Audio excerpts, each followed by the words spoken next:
नमस्कार दोस्तों, मैं दुर्गेश सिंह। बात कर रहे थे हम एसएससी जीडी कांस्टेबल के प्रीवियस ईयर क्वेश्चनों के बारे में। जो 2024 में आपसे जीके के क्या क्या क्वेश्चन पूछे गए थे उसके बारे में हम चर्चा करने वाले हैं। पिछले जो 2 वीडियो है वो आप सभी ने देख भी लिए होंगे। किस तरीके से लगे ये आप ज़रूर बताना, कमेंट बॉक्स में ज़रूर बताइएगा।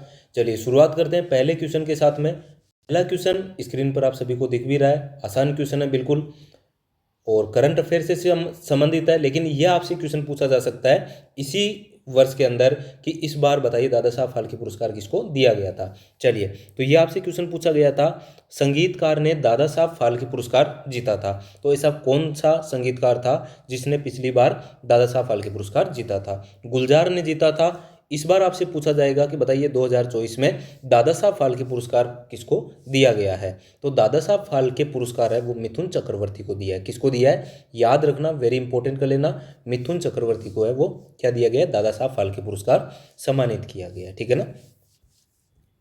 चलिए अगले क्वेश्चन के बारे में देखते हैं। नेक्स्ट क्वेश्चन है हमारा, प्रथम एशियाई खेल वर्ष में नई दिल्ली भारत में आयोजित हुआ। क्वेश्चन को अच्छे से पढ़िए। देखिए, प्रथम एशियाई खेल है सर, खेल कौन सा है? एशियाई खेल है। कहाँ पे हुआ? तो आप बोलोगे सर नई दिल्ली भारत के अंदर हुआ। इसका मतलब पहला खेल कहाँ पर होता है बताइए? तो आप बोलोगे सर 1951 के अंदर भारत के अंदर होता है। कब होता है बताइए? 1951 में नई दिल्ली भारत के अंदर प्रथम एशियाई खेल होते हैं। कितने वर्ष में होते हैं सर? हर साल होते हैं, 2 साल से होते हैं या 3 साल से? तो आप बोलोगे सर ये 4 साल से होते हैं। कितने साल से? 4 वर्षों के अंतराल से होते हैं। ठीक है। नेक्स्ट क्वेश्चन, अगले क्वेश्चन के बारे में देखते हैं। अगला क्वेश्चन अच्छे से समझिएगा। क्वेश्चन है आपका, वॉलीबॉल में यदि खेल 5वें सेट में चला गया। सर ये वॉलीबॉल का खेल है, इसमें आपके कौन सा सर 5वें सेट है, अलग अलग राउंड में खेल रहे हैं, 5वां सेट चल रहा है। कौन सा सेट चल रहा है? 5वां सेट चल रहा है, पर बराबरी पर है, यानी 5वें सेट में बराबरी पर आ गए, यानी इधर भी 10 पॉइंट है या इधर भी 10 पॉइंट है, इस तरीके से। ठीक है ना। चलिए, बराबरी पर है तब तक जारी रहेगा जब तक एक टीम दूसरी टीम को 2 अंकों से बढ़त नहीं दे देगी। ठीक है। अच्छा, ये बराबरी वाला कब का होगा? तो आप बोले सर ये होगा 14-14 का। कितने कितने का? 14-14 का ये रहेगा, यानी 14-14 के बराबर पे रहेगा। तो फिर 2 अंक अगली टीम है उसको क्या लगातार 2 अंक है वो हासिल करने रहते हैं। ठीक है, याद रखना, वेरी इंपॉर्टेंट क्वेश्चन है। और वॉलीबॉल खेलते हैं उनको सभी को पता भी होगा, 14-14 पे होता है। तो बताइए क्या लगातार, यदि जैसे कि इसके भी 14 हो गए और इसके भी 14 हो गए पॉइंट, तो आप क्या करोगे? तो आप बोलोगे सर अगर इस टीम को जीतना है तो यहाँ पे 1 पॉइंट लेगा, तो आप बोलोगे सर 15 हो जाएंगे। नहीं होएंगे। 1 पॉइंट इस टीम ने लिया तो दूसरा पॉइंट भी वापस इसी टीम को लेना रहेगा। समझ में आया? तो लगातार 2 बार इसको क्या लेना रहता है? पॉइंट लेना रहेगा। समझ में आ गया? चलिए अगले क्वेश्चन के बारे में देख लेते हैं। नेक्स्ट क्वेश्चन हमारा है, भारत में कौन सा निकाय उपभोक्ताओं के अधिकारों की सुरक्षा, क्या लिखा हुआ है? भारत में कौन सा निकाय है, निकाय के बारे में पूछ रहा है, उपभोक्ता के अधिकार की सुरक्षा और प्रचार प्रसार तथा उपभोक्ता संरक्षण सुनिश्चित करने के लिए उत्तरदायी है। सर बात चल रही है उपभोक्ताओं की, किसकी चल रही है? उपभोक्ताओं की चल रही है। तो आंसर भी कौन सा होगा? राष्ट्रीय उपभोक्ता विवाद निवारण आयोग। कौन सा होगा? राष्ट्रीय उपभोक्ता विवाद निवारण आयोग होगा। अच्छा, इसके आपसे क्वेश्चन पूछा जा सकता है कि बताइए इसकी स्थापना कब हुई? तो 1988 को हुई थी। कब हुई थी बताइए? तो 1988 को क्या होती है इसकी स्थापना। राष्ट्रीय उपभोक्ता विवाद निवारण आयोग का मुख्यालय कहाँ पर है? दिल्ली के अंदर है। कहाँ पर है? दिल्ली में। अच्छा, महिला आयोग के बारे में काफ़ी बार क्वेश्चन पूछा जाता है कि बताओ वर्तमान में महिला आयोग की अध्यक्ष कौन है? वेरी इंपॉर्टेंट कर लेना, ये क्वेश्चन करंट अफेयर से भी पूछा जा सकता है कि बताइए भारत में राष्ट्रीय महिला आयोग की अध्यक्ष कौन है? तो आप बोलोगे सर श्रीमती विजया कै रहाटकर है। बताओ क्या नाम है? तो आप बोलोगे सर श्रीमती। कौन सी मती है? श्रीमती। ठीक है ना, याद रखना श्रीमती। उसके बाद में याद रखना विजया, तो पूरा लंबा नाम है लेकिन आपको इतना सा याद रखना है, श्रीमती विजया कै रहाटकर। ठीक है ना, रहाटकर, ये आपको पूरा नाम याद रखना है। ठीक है। चलिए, बाकी श्रीमती विजय से आपको याद हो जाएगा। महिला आयोग क्या बताओ कब आपके यहाँ पे शुरुआत होती है, स्थापना कब की गई थी महिला आयोग की? 1992 में की गई थी। मानव अधिकार आयोग के बारे में आपसे क्वेश्चन पूछ लिया जाए तो आप बोले सर मानव अधिकार आयोग अरुण कुमार मिश्रा वर्तमान में अध्यक्ष है। बताओ कौन है? अरुण कुमार मिश्रा। ठीक है ना, इंपॉर्टेंट कर लेना, अरुण कुमार मिश्रा। नेक्स्ट क्वेश्चन के बारे में देख लेते हैं। अगला क्वेश्चन आपसे पूछा गया है, मुद्रा आपूर्ति के माप के संबंध में। किसके संबंध में? मुद्रा आपूर्ति के माप के संबंध में निम्न में से कौन सा कथन सही है? चलिए M3, इससे पीछे वाले वीडियो में M3 के मान का आपको पूछा गया था। M3 देखिए, M3 है वो व्यापक मुद्रा कहा जाता है। क्या कहा जाता है? तो आप बोलो सर ये तो पॉइंट बिल्कुल हमने पिछले वाले वीडियो में भी देख लिया था। M3 और M4 को व्यापक मुद्रा कहा जाता है। M1 और M2 को संकुचित मुद्रा कहा जाता है। बिल्कुल कहा जाता है। क्या कहा जाता है? संकुचित मुद्रा के नाम से भी जाना जाता है। आंसर कौन सा हो जाएगा? आंसर नंबर 4 बिल्कुल सही है अपना। चलिए अगले क्वेश्चन के बारे में देख लेते हैं। अगला क्वेश्चन है हमारा, भारत में नियोजित आर्थिक विकास निम्न में से किस वर्ष में शुरू हुआ था? भाई क्वेश्चन देखिए, क्वेश्चन क्या कर रहा है सर? नियोजित आर्थिक विकास। भाई आर्थिक विकास भारत में कब शुरू होगा? सर आज़ाद तो 47 में हो गए थे, लेकिन विकास कब से हुआ? तो आप बोले सर 1951 में प्रथम पंचवर्षीय योजना आती है। क्या आती है? तो आप बोले सर 1951 में प्रथम पंचवर्षीय योजना आती है, और उसी टाइम से अपना क्या होता है? तो आप बोले सर यहाँ से होता है वो आर्थिक विकास प्रारंभ हो जाता है। आसान क्वेश्चन था। चलिए अगले क्वेश्चन के बारे में देख लेते हैं। नेक्स्ट क्वेश्चन है, देखिए स्क्रीन पर आपको सभी को दिख भी रहा होगा। चलिए अगला क्वेश्चन है, भारतीय संविधान के निम्नलिखित में से किस भाग का संबंध राजभाषा से है? बताइए किससे है? राजभाषा से संबंधित कौन सा हो जाएगा? तो इसका आंसर देखिए, राजभाषा आप सभी को पता है। बताओ राजभाषा। तो आप बोले सर 17 में है खतरा। 17 में क्या है? खतरा है। तो बताइए 17 भाग 17 कौन सा है? तो आप बोले सर 10, 5, 15 और 2 17, ये रहा आपका। ठीक है। अच्छा राजभाषा में बताओ क्या? तो आप बोले सर राजभाषा यानी भाषा आप बोलते नहीं हो, तो 17 में खतरा लगा, तो ये भाग 17 के अंदर। 18 में क्या है? भाग नंबर 18 के अंदर आपातकाल। तो आप बोले सर खतरा लगा, तो अब क्या लगा दो?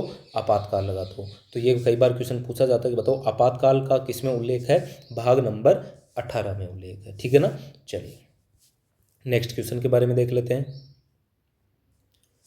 अगला क्वेश्चन है, निम्नलिखित में से किस टीम ने सर्वाधिक बार रणजी ट्रॉफी जीती है? रणजी ट्रॉफी, एक तो क्वेश्चन पूछा जाता है कि रणजी ट्रॉफी कौन से खेल से संबंधित है? तो आप क्या बोलोगे? क्रिकेट से संबंधित है। किससे संबंधित है बताइए? तो आप बोले सर क्रिकेट से संबंधित है। ठीक है ना। अच्छा रणजी ट्रॉफी में सर्वाधिक किसने जीत हासिल की है? 42 यानी 42 बार जीती है। वो जीती है मुंबई। कौन जीती है बताइए? मुंबई जीती है। ठीक है ना। चलिए अगले क्वेश्चन के बारे में देखते हैं। नेक्स्ट क्वेश्चन, भारत की 12वीं पंचवर्षीय योजना का विषय था। वेरी वेरी इंपॉर्टेंट कर लेना, ये बहुत बार क्वेश्चन पूछा जाता है, क्योंकि सर पंचवर्षीय योजना की शुरुआत होती है 1951 के अंदर। कब होती है? 1951 के अंदर। और कब तक? तो आप बोले सर टोटल ये तो पहली थी 1951 में, और 12वीं पंचवर्षीय योजना 2012 को स्टार्ट, 2012-13 को स्टार्ट होती है, और ये 16-17 तक चलती है। कब तक चलती है? 2016-17 तक चलती है। ठीक है ना। इंपॉर्टेंट कर लेना। चलिए और ये आपको डेट भी याद रखनी है। क्या याद रखनी है? डेट भी आपको याद रखनी है। ठीक है। इसमें लक्ष्य रखा गया था कि गरीबी को हम 10% कम करेंगे। किसको? गरीबी को क्या कर देंगे सर? 10% तक कमी कर देंगे। ठीक है। और क्या करना है? तेज, सतत और अधिक समावेशी विकास करना है। क्या करना है? तेज, सतत और अधिक समावेशी विकास करना है। ठीक है ना। चलिए सभी का आंसर भी बिल्कुल सही है। नेक्स्ट क्वेश्चन, अगला क्वेश्चन है, नीचे दी गई जानकारी, एक जानकारी दी गई है, इसके आधार पर प्राचीन स्थल की पहचान करना है। भाई प्राचीन स्थल देखना आपको, तो यहाँ से देखना है सर यह गुफा और चट्टानी आश्रयों वाला, गुफा और चट्टानी आश्रयों वाला एक पुराना स्थल है। ठीक है। लोगों ने इन प्राकृतिक गुफाओं को इसलिए चुना क्योंकि यह बारिश, गर्मी, हवा से आश्रय प्रदान करेगी। ये जलाश्रय सर इतने बड़े क्वेश्चन में ये तो क्या पता सभी में हो जाएगा, लेकिन वेरी इंपॉर्टेंट हिंट दे रखा है, वो नर्मदा घाटी के नज़दीक है। अब नर्मदा घाटी के नज़दीक क्या है? तो यही तो पूछ रहे हैं। चलिए अब देखते हैं नर्मदा घाटी के नज़दीक क्या है। नर्मदा घाटी के नज़दीक देखिए ब्रह्मगिरी, एक तो दे रखा है, क्या दे रखा है आपके? ब्रह्मगिरी। आप मुझे बताइए ब्रह्मगिरी कहाँ पर है? तो आप बोले सर ये तो कर्नाटक के अंदर है, ब्रह्मगिरी पर्वतमाला। भीमबेटका, तो आप बोले सर भीमबेटका, जहाँ पर क्या मिला? भारत का सर्वप्रथम शैल चित्र प्राप्त होते हैं। कहाँ से प्राप्त होते हैं? तो आप बोले सर भीमबेटका। कहाँ पर है? मध्य प्रदेश में। कहाँ पर है ये? मध्य प्रदेश में। इनाम गांव, सर ये इनाम गांव कहाँ पर है? वेरी इंपॉर्टेंट कर लेना, महाराष्ट्र के अंदर है। इनाम गांव कहाँ पर है? महाराष्ट्र में। बहुत बार क्वेश्चन ये भी आया हुआ है कि सर इनाम में दोगे तो क्या दोगे? तो आप बोले सर इनाम में देंगे घोड़ा। क्या देंगे? घोड़ा। यानी घोड़ नदी के किनारे। किस कौन सी नदी के किनारे? घोड़ नदी। घोड़ा से याद रखना आपको, घोड़ नदी। ठीक है ना। तो इनाम गांव, ये बहुत बार क्वेश्चन आ चुका है। इनाम गांव कहाँ पर है? महाराष्ट्र के अंदर। कौन सी नदी के किनारे है? तो घोड़ नदी के किनारे। मेहरगढ़ तो सभी को पता है ना, बलूचिस्तान के अंदर है। कहाँ पर है? बलूचिस्तान के अंदर है। ठीक है। चलिए आंसर क्या है? तो नर्मदा घाटी, सर नर्मदा नदी मध्य प्रदेश। ओके, तो आंसर क्या हो जाएगा? भीमबेटका, बिल्कुल सही आंसर हो जाएगा। अगले क्वेश्चन के बारे में देखते हैं। नेक्स्ट क्वेश्चन, वैद्य समाज की स्थापना में हुई थी। सर वैद्य समाज तो सभी को पता भी होगा। अच्छा वैद्य समाज की स्थापना कहाँ पर हुई, तो आप बोले सर चेन्नई के अंदर हुई। कहाँ पर हुई बताइए, वैद्य समाज की स्थापना होती है वो चेन्नई के अंदर होती है। ठीक है, वर्तमान में चेन्नई, उस टाइम का क्या था, आप बोलोगे सर मद्रास का क्षेत्र था।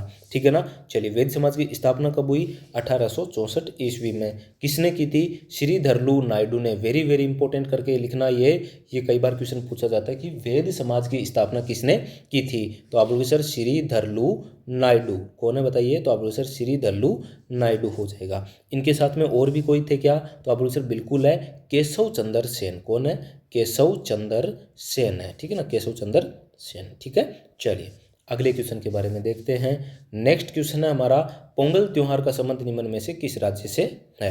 अच्छा पोंगल कहाँ का है, तो आप बोले सर पोंगल है वो तमिलनाडु का है। कहाँ का हो जाएगा, तमिलनाडु का। बिहार में सर छठ पूजा है, कौन सी पूजा है, तो आप बोले सर छठ पूजा कहाँ की है, तो आप बोले सर बिहार की है। असम में बिहू है, असम में क्या है, तो आप बोले सर बिहू। हरियाणा में सर गोगा नवमी, कौन सी नवमी, गोगा नवमी। राजस्थान में भी मनाते हैं और हरियाणा की ये भी है। ठीक है ना। चलिए अगले क्वेश्चन के बारे में देखते हैं।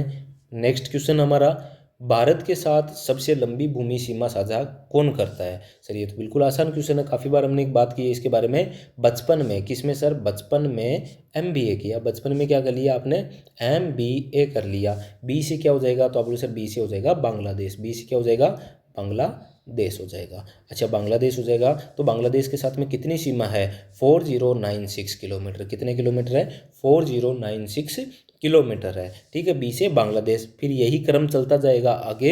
अगला आपसे पूछ लिया जाए कि बताओ भारत की दूसरी सबसे लंबी सीमा साझा करने वाला देश कौन सा है, तो आप बोलो सर चाइना। तीसरी कौन सा है, पाकिस्तान। और चौथी कौन सा है, नेपाल। फिर म्यांमार, फिर भूटान और फिर अफगानिस्तान हो जाएगा। सभी को समझ में आ गया। तो ये क्रम याद रखना है, 7 देशों के साथ में अपनी सीमा लगती है। ठीक है ना, तो बांग्लादेश के याद रखना। और बांग्लादेश की बताओ सीमा क्या किस नाम से जानी जाती है, सभी को पता है, रेड क्लिफ के नाम से। किसके नाम से, रेड क्लिफ। सर पाकिस्तान की है रेड क्लिफ, तो बिल्कुल पाकिस्तान। पहले यहाँ पे आपके बांग्लादेश वाला हिस्सा भी पहले पाकिस्तान ही कहलाता था, इसलिए इस सीमा को भी किस नाम से जाना जाता है, तो आप बोलो सर रेड क्लिफ के नाम से जाना जाता है। ठीक है ना।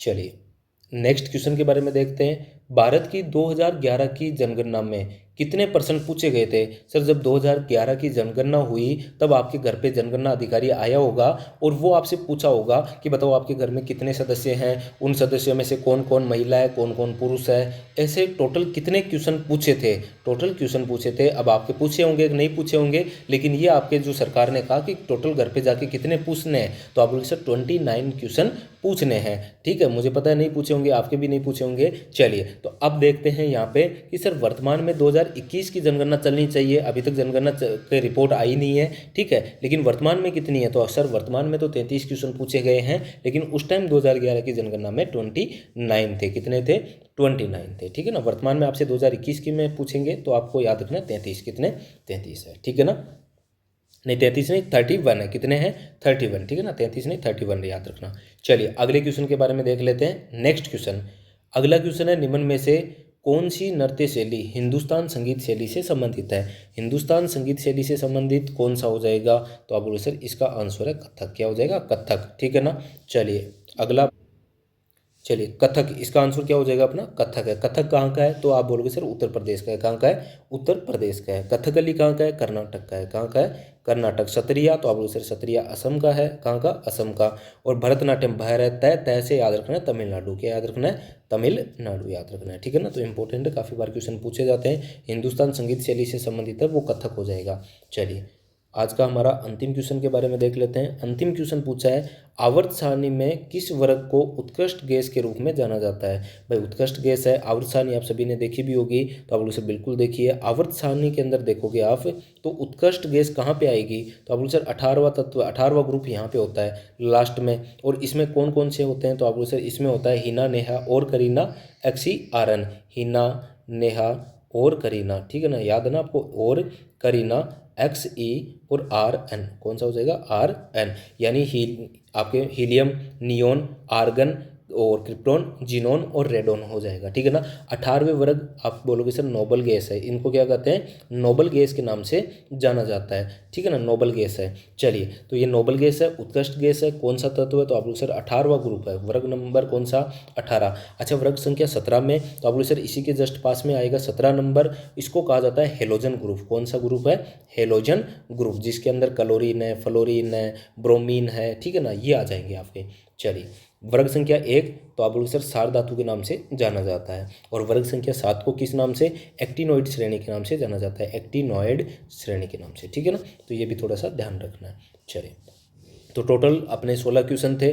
उम्मीद कर रहा हूँ ये 16 क्वेश्चन आपको अच्छे से समझ में आ गए होंगे, ठीक है। वीडियो को लाइक ज़रूर करना और चैनल को सब्सक्राइब जरूर कर लीजिएगा, ठीक है। ये आपके जितने भी क्वेश्चन हैं आपके, क्योंकि टोटल क्वेश्चन आते हैं 20 क्वेश्चन आते हैं SSC GD में, और उसमें से मैंने जो क्वेश्चन करवाए हैं वो आपको 16 क्वेश्चन, 4 क्वेश्चन थे वो आपके करंट अफेयर के थे, करंट अफेयर के क्वेश्चन मैंने हटा दिए थे यहाँ से, ठीक है ना। चलिए, तो सभी वीडियो को लाइक करके जरूर जाना, कमेंट जरूर करना आपको क्लास अच्छी लगे तो। धन्यवाद दोस्तों।